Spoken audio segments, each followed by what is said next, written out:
qui est devenu ministre. Ça, si c'est pas un exemple pour les gens, pour les jeunes personnes qui nous regardent et qui veulent s'investir en politique, que ce soit par le terrain associatif. Coup de tonnerre dans le paysage médiatique français.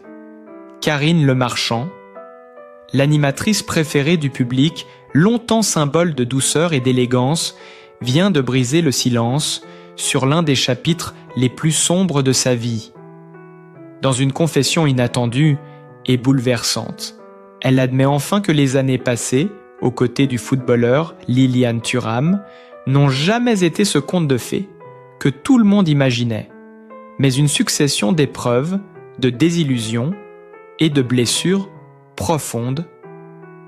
Derrière les sourires de façade et les clichés glamour qui ornaient les couvertures de magazines se cachait, selon ses propres mots, une réalité bien plus douloureuse, un amour rongé par la méfiance des disputes, étouffé sous le tapis, et des secrets si lourds qu'ils ont fini par étouffer toute lumière.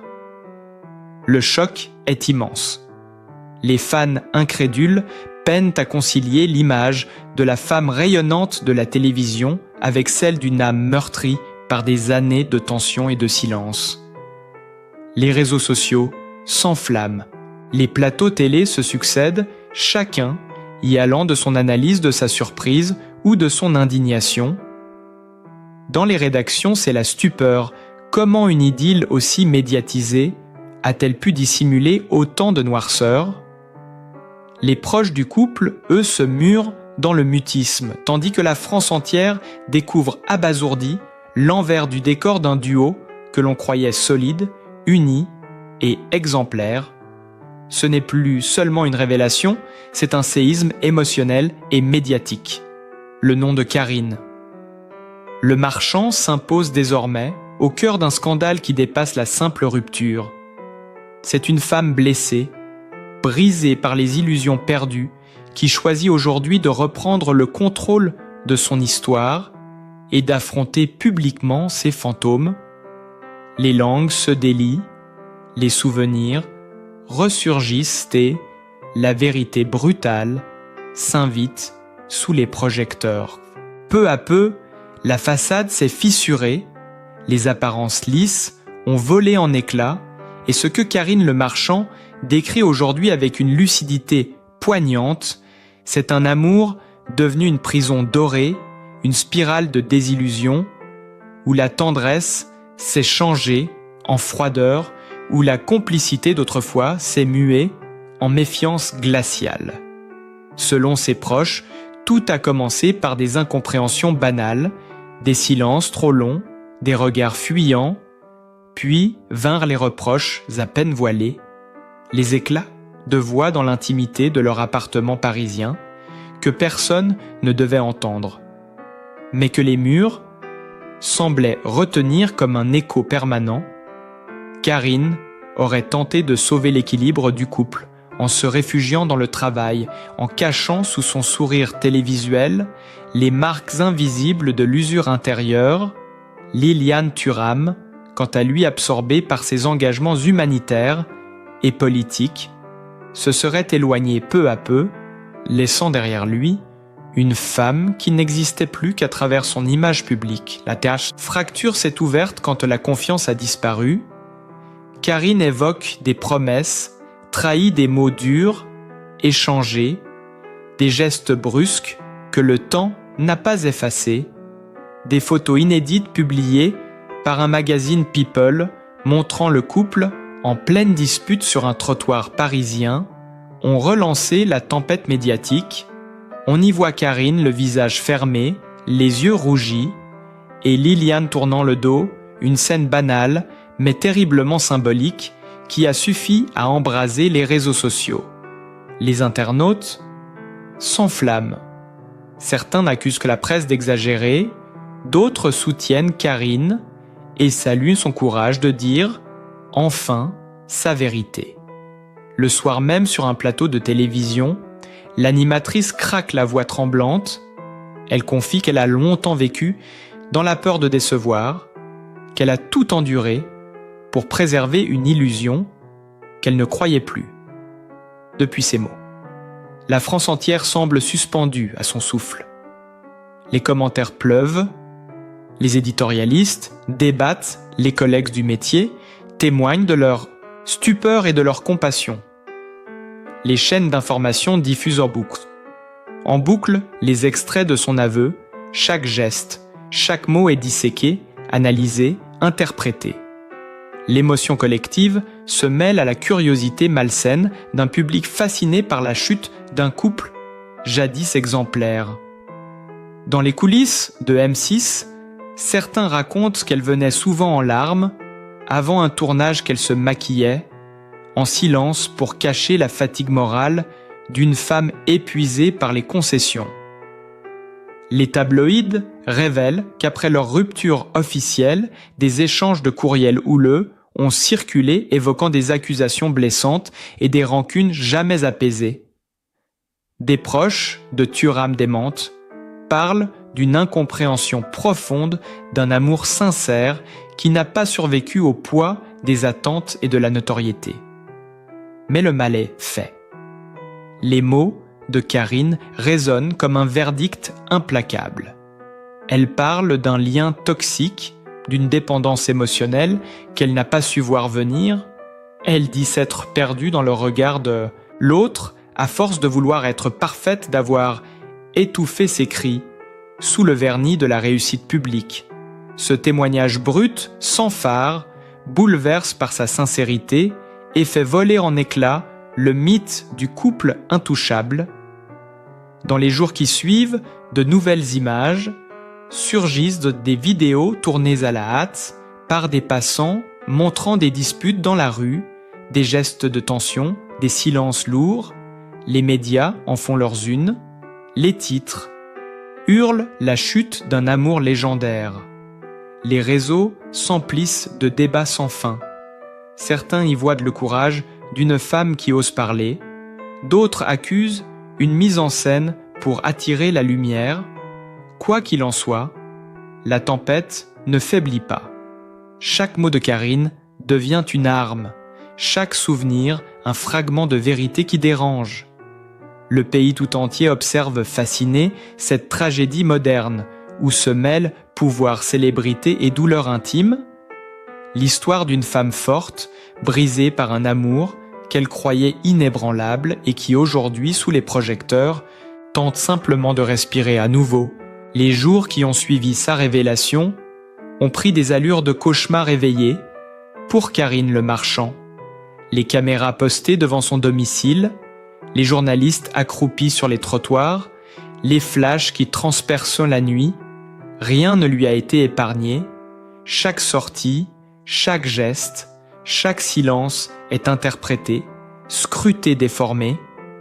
Elle qui avait bâti sa carrière sur la bienveillance et la pudeur se retrouve soudain transformée en héroïne tragique d'un drame à ciel ouvert. Ses proches racontent qu'elle ne dormait plus, qu'elle pleurait en silence des heures entières, repliée sur elle-même dans son appartement devenu un refuge fragile. Liliane Thuram, de son côté, choisit d'abord le silence, puis finit par répondre dans un communiqué sec, démentant toute forme de violence, mais admettant des tensions et une profonde incompréhension. Ces mots laconiques, loin d'apaiser la tempête, n'ont fait qu'alimenter davantage le tumulte. L'opinion publique se déchire entre ceux qui défendent la parole de Karine et ceux qui accusent la presse de raviver de vieilles blessures. L'affaire prend une dimension nationale. Les émissions de débat s'en emparent. Les sociologues commentent, les journalistes analysent le symbole d'un couple brisé sous le poids de la célébrité et des attentes. Le contraste entre l'image publique de Thuram, l'homme engagé pour les droits humains et les accusations implicites de Karine provoque un choc moral dans l'esprit collectif. On évoque des scènes d'humiliation, des disputes nocturnes, des portes claquées et des mots cruels qui la hantaient encore des années après. La douleur de Karine devient presque palpable sur les plateaux télé, ses larmes retenues, sa voix tremblante, son regard fuyant lorsqu'on prononce le nom de son ancien compagnon. Chaque mot semble lui coûter une part de son souffle, une photo publiée par un paparazzi montrant Karine sortant d'un studio d'enregistrement, les traits tirés, les yeux gonflés, a fait exploser les réseaux sociaux. On y voit une femme épuisée presque, méconnaissable, contrastant brutalement avec l'image solaire qu'elle projetait autrefois. Les fans submergés d'émotions inondent Internet de messages de soutien, tandis que d'autres se livrent à des comparaisons cruelles ressassant le passé glorieux du couple et ses apparitions fastueuses sur les tapis rouges. Dans les rédactions, c'est la course à la révélation exclusive. Un enregistrement audio confidentiel circule présenté comme la preuve d'une dispute d'une intensité insoutenable. Les voix sont brouillées, les mots s'entrechoquent, mais le ton suffit à glacer le sang.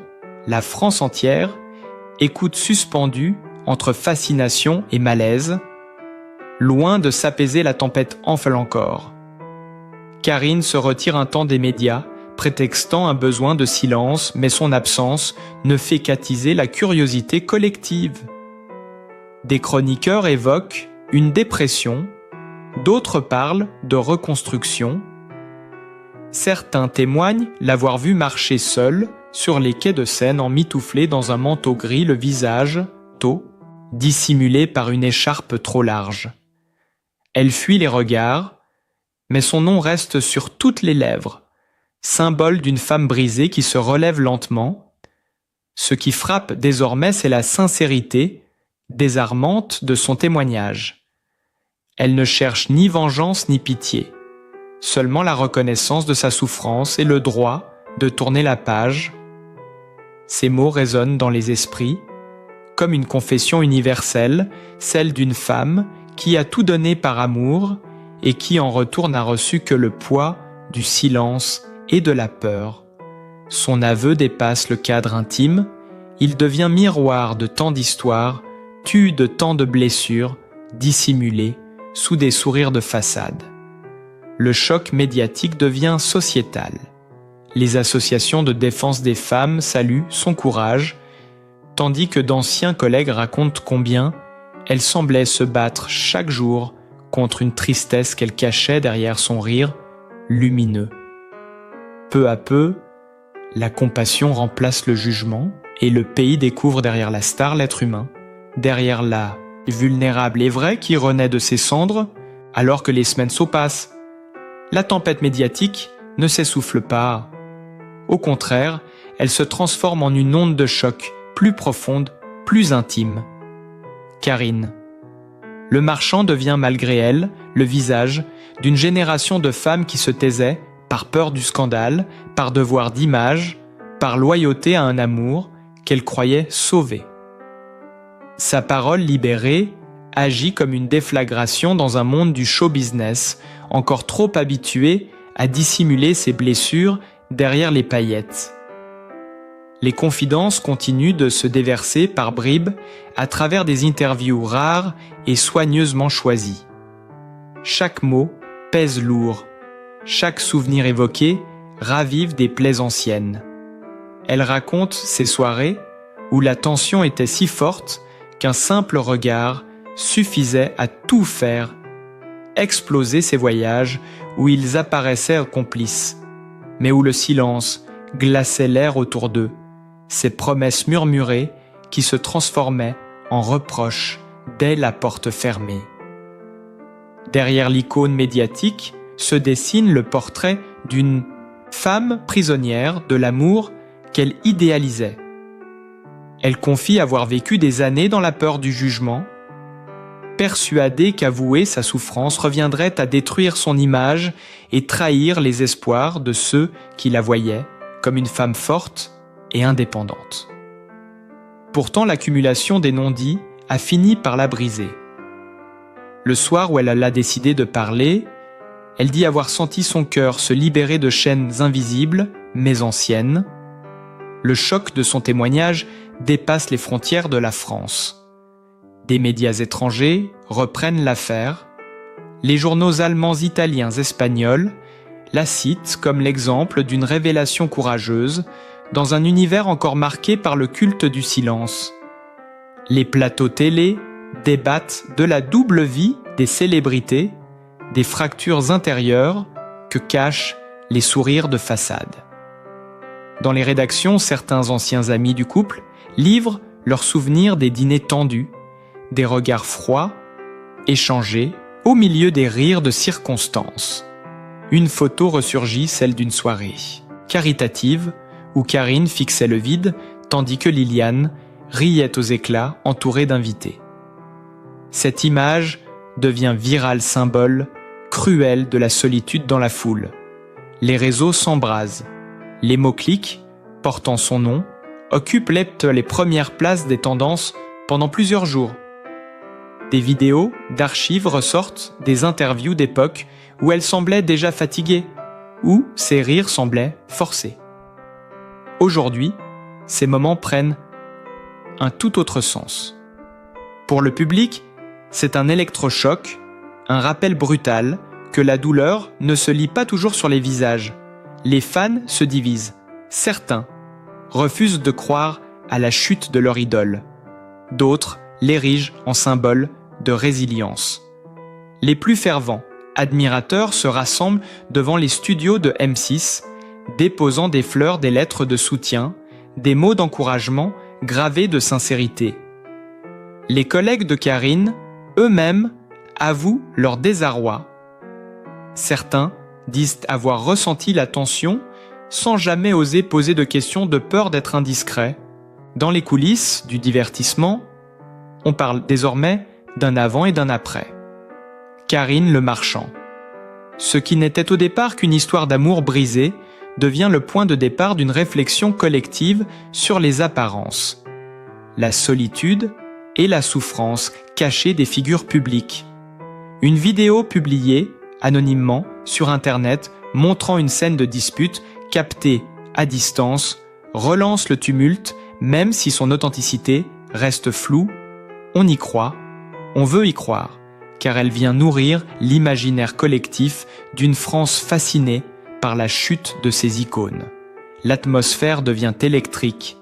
Les journalistes guettent la moindre apparition, la moindre réaction, tandis que Karine se retranche dans le silence. Elle se protège, s'entoure de quelques amis fidèles et d'un cercle restreint, qui veille à ce que rien ne filtre. Sa blessure, désormais publique, devient aussi son armure, un moyen de dire enfin qu'elle existe en dehors de l'image qu'on lui impose. Dans les rues de Paris, les gens murmurent son nom, avec une étrange tendresse mêlée de respect et de tristesse. La femme qu'on croyait intouchable devient soudain humaine, terriblement humaine, un cœur battant derrière la lumière des projecteurs et sous la pluie battante des rumeurs. Les mois suivants marquent un tournant silencieux mais profond dans la vie de Karine, le marchand. Elle disparaît peu à peu des écrans, refuse les invitations et se consacre à elle-même comme si chaque jour était une bataille contre l'ombre du passé. Ses proches parlent d'une femme en reconstruction fragile mais déterminée. Elle passe des heures à marcher seule au bord de la Seine, à contempler l'eau sans rien dire, comme si elle cherchait dans le reflet du fleuve la part d'elle qu'elle avait perdue pendant ses années d'amour. Empoisonnée. Son entourage décrit une Karine méconnaissable. Le regard plus doux mais plus lourd, les gestes plus lents, les mots plus rares. Dans une interview donnée à un magazine féminin, elle avoue qu'elle a longtemps confondu amour et dépendance, qu'elle a accepté l'inacceptable par peur d'être seule, qu'elle s'est trahie elle-même pour sauver une façade déjà fissurée. Ces phrases simples ont bouleversé des milliers de lecteurs, car elles sonnaient juste comme le cri retenu d'une génération de femmes prisonnières de leur propre courage. Le public la redécouvre sous un jour nouveau, non plus comme une animatrice souriante, mais comme une survivante, une âme meurtrie qui se reconstruit sous le regard du monde. Pendant ce temps, La presse continue de fouiller chaque détail de leur passé commun. Des anciens messages privés circulent, des témoins parlent de disputes violentes, de portes claquées, de pleurs étouffés derrière les murs d'un appartement luxueux. Ces révélations ajoutent au drame un parfum d'irréel, comme si tout un roman noir s'était écrit en coulisses, pendant que la France croyait assister à une histoire d'amour modèle.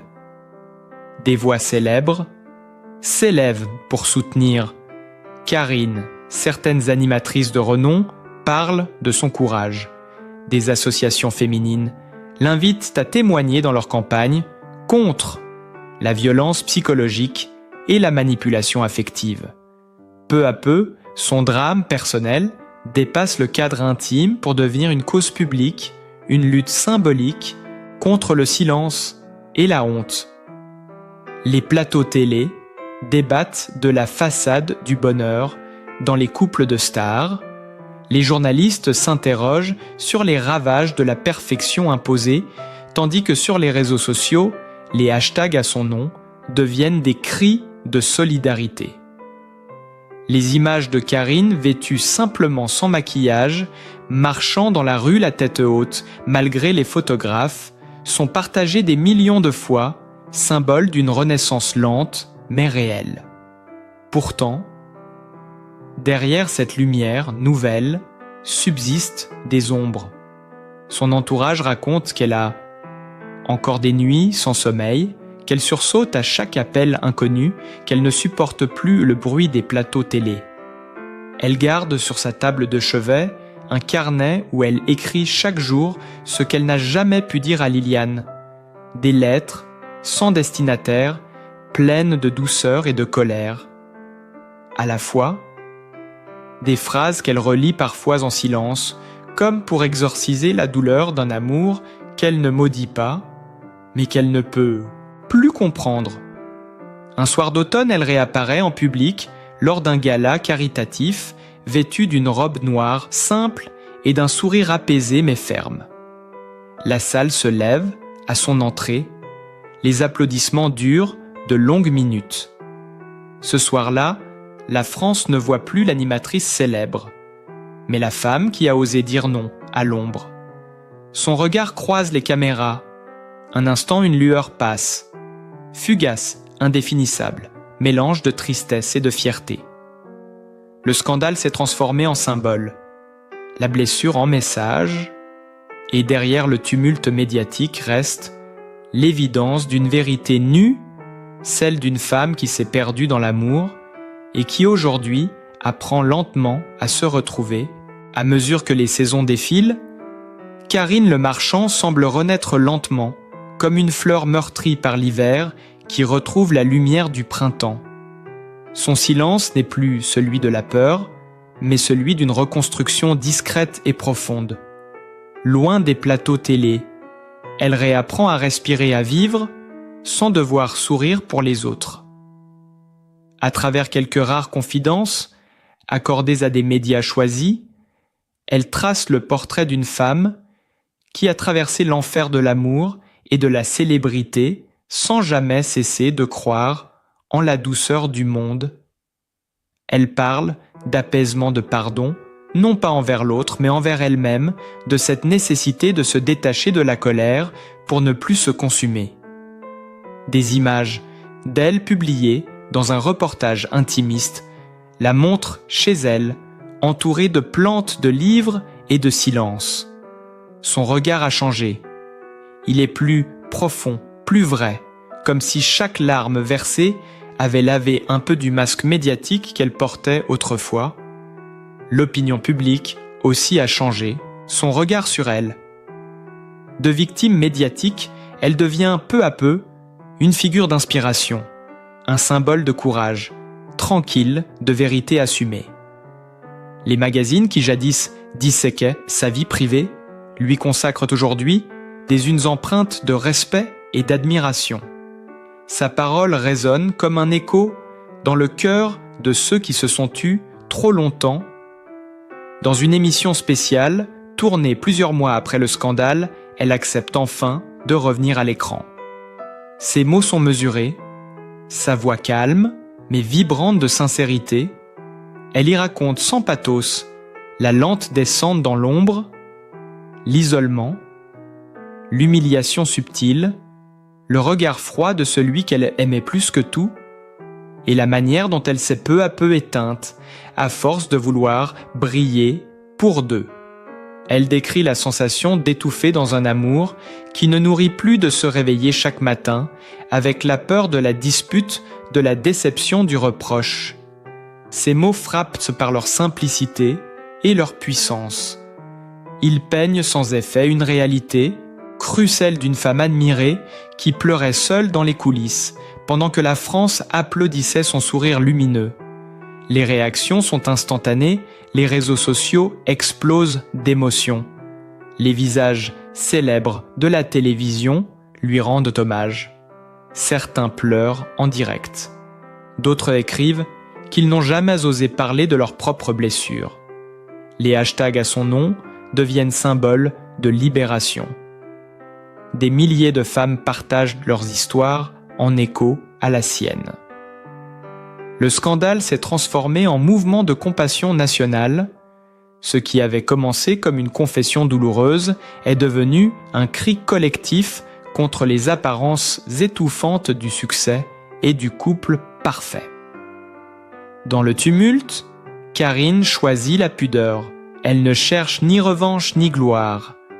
Elle s'efface doucement, laissant derrière elle une trace indélébile, celle d'une vérité humaine portée par la douleur et la dignité.